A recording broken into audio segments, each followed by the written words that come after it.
Abel, thank you for being here once more. And we are not going only to talk about Pasolini, but it's going about what you do, how to work. But there is something that seeing this, in a way, we have this freedom that Pier Paolo had at that time. Do you think it's still possible to have it? Yeah, absolutely. I mean, if freedom is a, natural born gift. I mean, we're born with that. The inalienable right to be free. But once you're born, then you're born. Then you got to fight for it, and first you got to know what it is. And then you got to fight for it and protect it and defend it and, understand the limits of it. But, I think that's what Pasolini's whole trip was. And, when I first saw his films, I was I was at university, and it was like night and day for the movies to me. Just when I saw the movies, I didn't even know who he was. I think it was Decameron. I felt it. But then, when we started really investigating him and basically hero worshiping him, I adored him. And this is from New York. We didn't, and he wasn't just a director. He was a political. He was an activist. A liberated gay guy, living in, Rome in the 70s was not an easy place to be out, but he just was living his sexual life the way he wanted to live it. And, at the same time, he's living with his mother. His thing was his poetry, his journal, as a journalist, as a political activist, as a human being, was turned on to him. Made us want to do the film. Yeah. You got one too.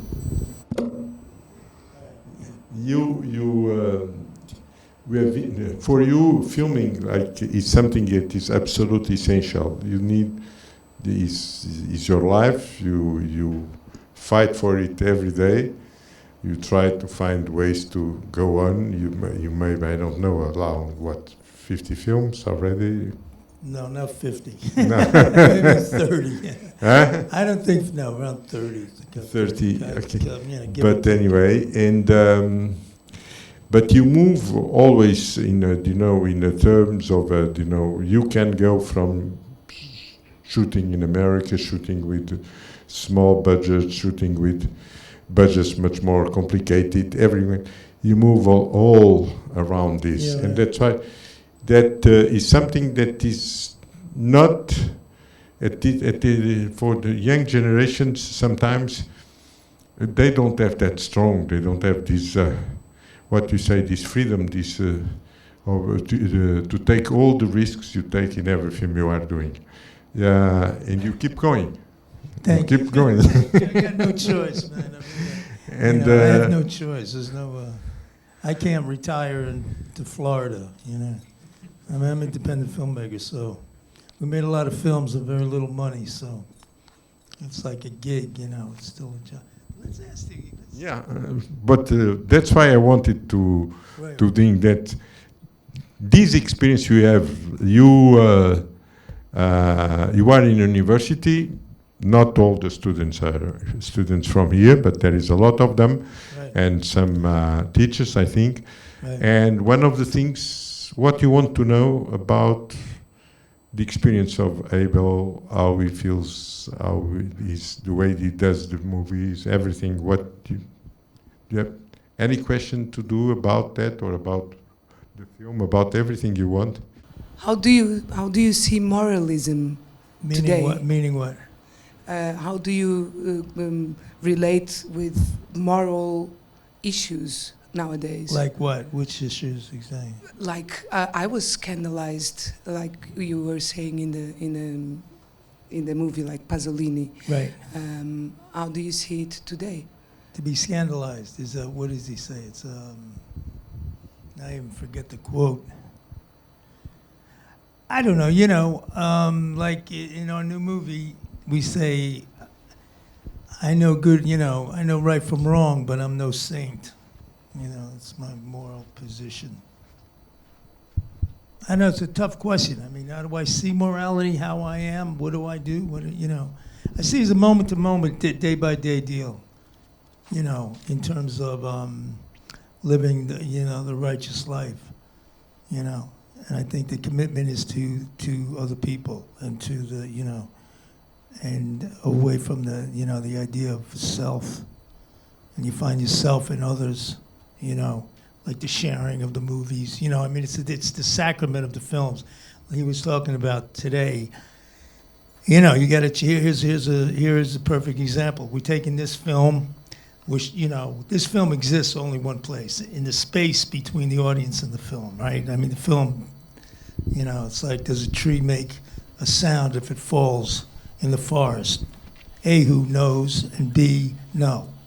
Does the film exist if the audience isn't watching it and we're not sharing it? Now we have the extra beat of the filmmakers here to share with, you. I was sitting in the audience watching this, appalled by some of it. I think, oh, fuck, we could have did better than that, but, I think we might have got there at the end. But, so this sense of community, that as opposed to sitting alone in your house. I mean, here, if the idea of, quote unquote Netflix, watching a movie alone in your room, even though that's a choice. Maybe I want to I want to watch a movie alone in my house at my computer. That's a choice, But for Pasolini, he saw it in 1975, the worst nightmare of consumerism, that everyone isolated from each other, just locked into buying, giving, and even the art that we share, we see it isolated.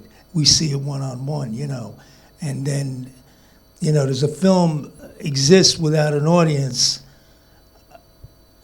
Are you an audience unless there's other people around you, so we get to share the experience, because I'm sharing our experience. The idea of making films is you're making with a group, right? It's not an isolated, I'm not a poet, I'm not a painter. Although the great painters I know, they all had, God knows how many people painted, even the Mona Lisa, right? All these guys had all their group with them. But, so it's a shared experience, and then it's shared here. So that's my... Anybody got something to add to that? It's more of a statement. I want to first thanks everyone for bringing you here to Lisbon. And I think that as students of today should really go back to Pasolini's work. And I think that you mentioned Decameron. And in your films there is desert, there is a lot of imagination. So part of the question would be if you were influenced by Pasolini, which I think, obviously, right? Okay. But the most important thing is... Okay, but the most important thing is the fact that you have this spirit and the filmmaking as such, and this is very important, and this is what we should be all nurturing. And thanks for coming. Okay, thank you. I would like to say that the only problem with the new generation of students that they are in the university. That's all. They should not be. Why not? I want. In a way, I want to go to university. You know something that I missed it. I didn't enjoy it fully the first time. It's not the something like I think in Abel you are a little one of the examples of these.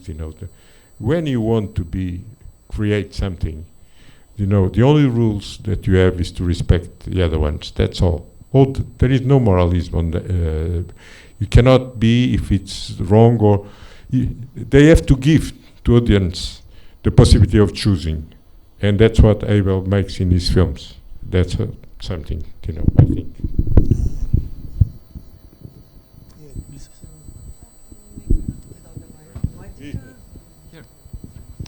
Hello, thanks for the movie. Hi, thank you. I just got curious, why did you decide to make about his final period of his life? Why did you choose The this last period? day? Yeah. That's a good question. We had, some of these films kind of grow from each other, like when we're doing our films, we did a film called 444, The Last Day on Earth, which was, like the last 36 hours in this couple's life, of the life of the planet, actually. I mean, you can make 100 movies about Pier Paolo. Every part of his life was, like, fascinating, World War II, his brother killed by his fighting with the partisans, killed there. He was accused of abusing his young students, when he was a teacher in the north of Italy in Friuli. He came to Rome. They abandoned the father, the mother alone, abandoned that, came to Rome, met Neto and all these street kids. He was a substitute teacher. That's all he was, you know what I mean? And the first time those kids met him, he would watch them play soccer, as he took the streetcar to work, He was just teaching a few days, and he brought him a soccer ball, and then he became friends with life with these guys, with his other actors. The whole thing, the birth of the fucking Italian cinema, him in World War II, which was Salo. I mean, he did the documentary. Salo is of his experience, and then the birth of Italian. You could take any part of his life. So somehow, Pasolini said that it's in someone's death that their life comes into focus, So I don't know. I knew we needed to focus in someplace. I knew I wanted to shoot his death. That I wanted to do. Not that I had any idea of how the mystery behind his death. I mean, we investigated it. We talked. I told you, we talked to Pino. We talked to Pelosi, the kid that was in jail, the dude that was in jail for killing him. We spoke to his friends. We got kind of an at it, But I just wanted to do something specific, day to day. It's a funny thing because his films are outrageous. He's outrageous. You could look at it in like an outrageous kind of, yellow journalistic way. But I mean, the guy is living with his mother. You know what I mean? The guy's driving Alfa Romeo. He's a Borghese filmmaker. He's living in a neighborhood that's a Borghese neighborhood, a bourgeois. He was like a bourgeois guy, living a bourgeois. And then he's you don't generate. When he died, he had a 1,700-page novel, Petrolio. It's a masterpiece. Believe me, it's a fucking masterpiece. He had 2 scripts he was ready to make. He was finishing his, you talk about being prolific. He just finished one of the greatest movies ever made. Ready, you can see him here. He's ready to start 2 other movies. Writing books, writing a weekly scandalous fucking, political fucking, his journalism, writing in the main paper. So, I forget what I was going to say. He was like, but at the same time, at 10 o'clock at night, this dude would, he would just book for his sexual life. And it wasn't Neto. Neto was his boyfriend, but who cared? This guy didn't have the same sexual, so for all you Romeos or all, sexual athletes out there, this guy didn't have the same sexual partner twice. He never had sex with somebody older than 21. They said he had one 26-year-old American boyfriend, but he didn't have sex with him. He was too old for him. This guy's 55 years old. 53, whatever. So he had that other life that was getting darker and darker and darker. The S&M, the fucking negativity. This guy was like a child of the. He was like a hippie in '68 and '60. It was the same course. 67, it was beautiful. '68 was the revolution in the world. Woodstock, everything was great. He was like a hippie, man. He just like lived his fucking life. He didn't give a shit about the church, the police, the fucking Communist Party, the fascists, anybody. He did his thing and he rocked it. he rocked it. He was a big. These guys were getting a lot of money to make these movies. You dig Fellini, all those guys. These films were playing right all over the world. This wasn't like, you know, they were like superstars. And then it started getting darker and darker for him. You know, his addiction is starting to spin out of control.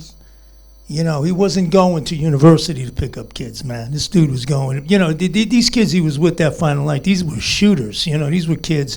One was 15, had already killed another person who later on in his life killed cops, you know. He was looking for that primal fucking thing. And, you know, obviously that night he found it, you know, I mean.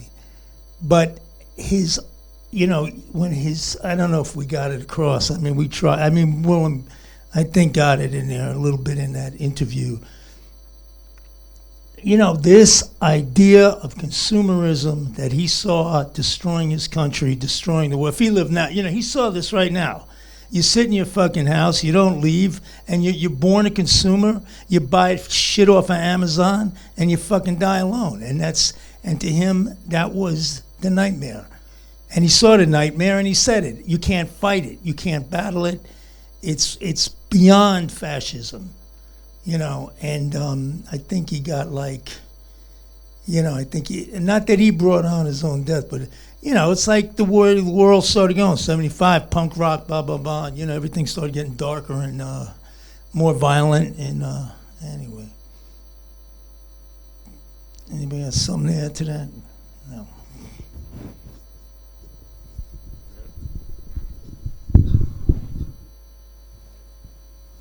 Hello? Oh, hi.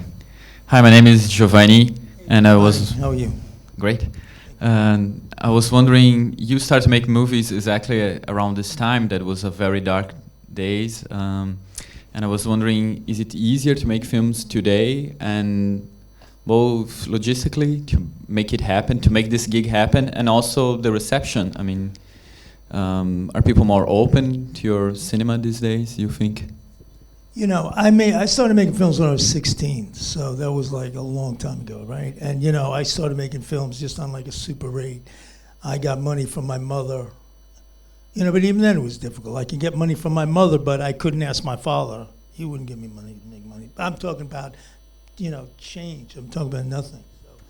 It's never changed. It really hasn't changed. I mean, I've been through the whole gamut, you know, independent filmmaking, porno filmmaking, going to LA, big time filmmaking, TV, blah, blah, blah, blah, blah, Europe, back to, you know, documentaries, the whole deal. So it doesn't change, and it doesn't get any better, you know, believe me.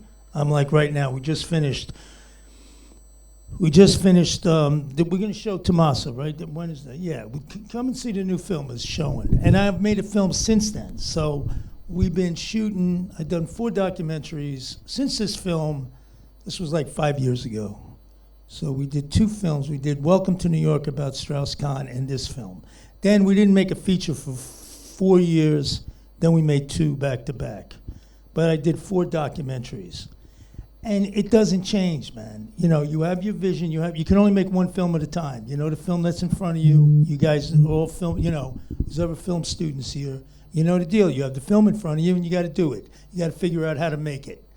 You know, it doesn't fucking matter. Do it on your phone. Do it on a big camera. Do it on a little camera. In the end, you're putting up images, and they better tell a story, and they better emote, and they better have a feeling, and they better be expressing what you feel.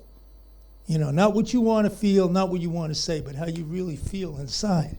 And, you know, the beauty of the movies, the process, the sacrament of it is it's going to express your group, whether you want to or not, you know. But you got to make the film, and you got to find a way to make it. And it's not going to be any revolution, you know, any resolve. No one's going to call you on the phone. There isn't going to be any breakthrough. Things aren't going to get any easier. You know, the way they are now is the way I am now. We finished this film, we got to make another gig. We got to find another job, okay? I got to figure out what the fuck I'm going to do, number 1. Hopefully I even got something I want to do, which I do, thank God. 2, I got to figure out who's going to do it with me, you know? There's no magic pill, there's no magic moment. Somebody's not going to ride on a horse out of the fucking forest and save you. You know what I mean? Whatever you call them, an agent, a manager, you know, a sugar daddy, you know, a godfather, whatever the fuck, it ain't gonna happen, you know. You know, if you're sitting around waiting for a phone call to happen, it's never gonna happen. Okay, you dig what I mean? You gotta like put it together and make it happen. And then you take the film and you put it out there. And you know, I'm a Buddhist, so the key one of the key, you know, points is expectation equals resentment. Okay? So I don't have any expectations anymore. You dig? I'm going to make the film, we make the film. If it comes out now, it comes out a month from now. It comes out, you know, who's going to like it? It's not even matter. Like, when you watch a film like this, it's not, I mean, I was watching it myself. Yeah, I like that shot. I hated that shot. That sounded good. That doesn't make sense to me. This is great. This is not, you know, it's an experience. And you lay that experience and you share that experience, and that's it. And if I expect anything to happen from it, what do I expect to happen? Other than I'm going to do, you know, make it again. Or maybe I won't make another film, you know. But I'm not at the point where I'm not going to say, all right, I had enough. But, you know, if you're a filmmaker, you know that. You know, this is not a gig you retire from. You know, they carry you out on your sword, man. That's where it's at. And it don't get any better. So that's my, enjoy it. Yeah, I mean, enjoy it. Enjoy it now. I enjoy it too. You know, I don't know what's happening. You know, next. Hi. Thank you for coming. Oh, thank you. Can you tell us a little bit more, how do you work with your actors? Which ones? Depends. Which one? Okay, this is a special situation, the construction of, we cannot say it's a character, but because it's Pasolini, but right. With other situations, like, do you allow the actors to build the character with you, or you gave them everything? You know, it depends. It's dependent on the situation. You know, I mean, you know, you got to work backwards from the fact that the actor, now whoever it is, the new movie we're doing, there are no actors. Willem is in it, and everyone very, you know, very Pasolini style, very old school Italian style, just like, you know, regular people. Like these kids, all these young kids, they're fucking, you know, watching this movie, they're great. They're fantastic. These kids, they never even thought of being in a movie. You know, they're all from like a real, you know, ghetto, Italian ghetto, and then we just pulled them off the street. They were in a fight club, actually. They were with boxing and fighting, and we, you know, and they were great. But, you know, the end game, the actor is reflecting the hopes and dreams of the whole crew, of the whole group, you know. So at that moment that he's performing, it's like, you know, you have to support him and you know, be there. You gotta love him, you know what I mean? You gotta love every one of them and just, I don't know how to say to work with him, but it's each individual and each individual moment. With Willem, you know, we work one way for one scene, one way another, one way 5 minutes from the next, you know. It's not, there's no, you know, there's no hard, fast rule to it, you know. I mean, you know, you got to choose the people you want to work with, and, you know, you got to care about them, and they got to feel the trust and the love from you, you know. I mean, you got to really, you know, it's because in the end, like I say, you know, everyone else is on this side of the camera.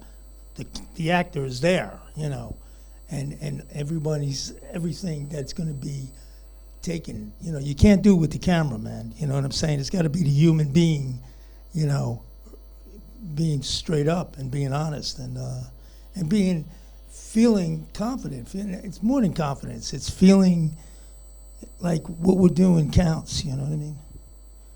Well, thank you for being here, and thank you for bringing him here. Thank you so much. About the language, did you ever think about this project in specific to ever make the whole movie in Italian, or did you plan on casting William Dafoe from the very beginning and then making me more comfortable making most of these scenes in English? How did you cope with that? English, Italian, a bit of French in the beginning. You know, we just did it the way it was. I mean, I speak English. I don't speak Italian. You know, parlo italiano un po'. Willem, you know, meglio, but you know, we're Americans. This is an American take on the fucking deal. You know, I'm not gonna do it in Italian. We use Italian actors. We did the scenes though because Willem could speak Italian and we were using Italian actors. Okay, for the respect of the dub, we did the scenes twice. So these scenes were done when we were shooting. We did them in English, and then we did them in Italian. Okay, which sounds like a brilliant idea, except the Italian actors are brilliant in Italian, and then in English it's like meds and meds. And then Willem is brilliant in English. When he goes to Italian, okay, he's cool, but he ain't that cool. You know what I mean? So we got kind of a jerked off version of things. Giada was the only one who could do the English perfect and the Italian perfect. You know, the kids we took, okay. You take the kid's a street kid, right? I mean, he's picking up Pelosi out of the train station. Pelosi spoke gutter, ghetto Romano, okay? If I wanted to get the English equivalent of that, I'd have to get a black rapper. You know, I'd have to get a Puerto Rican kid talking. That's the only English equivalent of what Pelosi spoke, okay? So what we did was to get the Pelosi. We got those kids who speak that gutter, you know, street, ghetto Roman. And now they're not speaking English. They ain't understanding English. They don't know one fucking word of English. Okay? So Willem, thank God, can speak Italian. So he can have those simple conversations with Pelosi. Okay? Now, how does that make the movie? Because to the normal person, it's like, wait a minute, the movie's in English, now it's in Spanish, now it's in French, you know. Like, who cares? Right? I mean, it's the only way. I'm not worried about that. I'm more worried about the veracity. We're shooting in Rome. You know what I mean? So this is the kind of deal, you know. You know, it's an international film. You got Italian crew, you got Belgium. This was a French, Belgium, Italian production. So you can imagine that group of, you know. The new one we just did is a German, Italian, Mexican production. Try that, you know what I mean? No, I'll tell you, my new hero is Dwight Eisenhower. This is like how we pulled this war off with him. But anyway, so you get it. So I'm not sweating the language. You know, I'm sweating the truth of the scene for me, and the faces on the kids. And we're going to shoot in Rome. You got to shoot this in Rome. That's his house. Willem's wearing his clothes. You know what I mean? This is the thing. This was like a, why this film? We're coming off of documentaries. We're coming off of, it's like a documentary on Pierpaolo. You know, the key was the clothes, because Pierpaolo, he was one of these guys, man, when he would show up on the set, the first person in hair and makeup and wardrobe was him. Okay? First they got the director, perfect. Then they worried about the actors. That's why every photograph you see of Pierpaolo, he's looking so sharp. He's like, what fucking director looks like that? You know, like when you're in the middle of shooting, you're like a disaster, right? He's perfectly dressed, always different shit, because he would dress different in the morning than in the afternoon. You know, he's a guy like, you know, this guy's a styling motherfucker. So they're trying to get these clothes, 1975, and I'm looking at the wardrobe, it's atrocious. Really, you know, like the wardrobe guys, I mean, they're doing their best, but I'm thinking, this is ridiculous, man. You're not gonna, these clothes, you gotta get them. And then we're in the Netto Davoli's house, and he takes us, me and Willem, into his bedroom, opens the closet, and there's Pierpaolo's clothes. Like they were there, the actual shit he wore. And Willem put it up. Now I get goosebumps thinking about it. Willem put those clothes on, man, bang. That was the fucking movie. You know what I mean? We went to these restaurants. And, you know, these restaurants look so bourgeois, you know. And I'm saying, is this the place he went? Because when you try to imagine that night and the train say, no, he's going to these cool restaurants. And these were the guys that actually were there. I mean, those restaurants are there, the plates, the silverware, the woman who cooked that macaroni is still alive. I mean, it's sad in one way that he could still be alive. You dig? You know, like your guy, White directed films into the 90s, you know. The fact that he was young, man, you know, I mean, 50, yeah, I know, 53 might seem old to you, 53 don't seem old to me. But the fact is, a movie director, he had so much, you know, it's like the death of a poet is like a sad, you know, that's why we kind of did it, maybe why we shot to death. You know, it's like the death of a poet is a tragedy, period, you know. And that's like, you know, I think the moment. Okay. Come see the new films. When is it playing? He's playing tomorrow in Sintra, but after tomorrow in Lisbon. In, Yeah, Niemash. Willem's going to be here. The In phone, Pasolini Willem will himself, be here. without his glasses, He will be here. without at- the shades, without the fancy clothes. Okay. He'll be in his. Last question. He'll be in his street Just shit. finish. Any woman want to make it? Oh, hi. I'm really honored to be here. Yeah, thank you. I was wondering, were you at any point afraid of misrepresent Pasolini himself, his spirit, being such a big influence to you and the world? Be afraid in which way? I don't know, give younger audiences like us the wrong idea of what it was, what? or something like that. Like you said, I know right and wrong, but I'm no saint. Right. Yeah. He was no saint, but were you afraid at any point to misrepresent him? No, I mean, I'm not going to be afraid. You know, we had the opportunity to do it, so fear is really the last thing. You know, I mean, I had the opportunity to make a film about him. You know, somebody who's our teacher. You know, I mean, that's basically it. You know, in a Buddhist practice, you meditate as your teacher. Okay, you dig? So, like when you meditate, I don't meditate as me.